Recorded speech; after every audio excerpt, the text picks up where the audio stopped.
When you're studying for a test, it can be difficult to decide where to start. This video will explain how to use the stoplight study technique to prioritize your study material.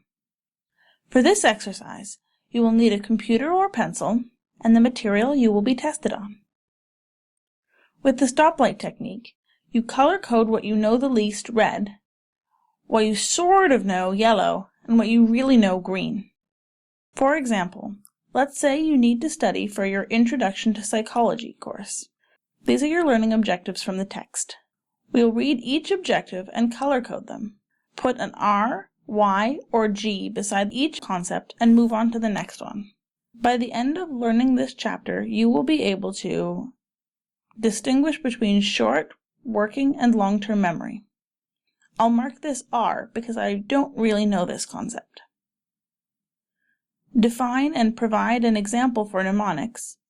I sort of understand this one, but I could be clearer, so I'll mark it with a Y.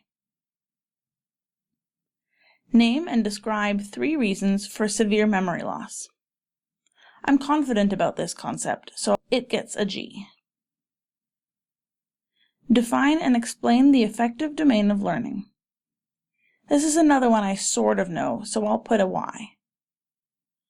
Now that we've color-coded the concepts, we can start to study.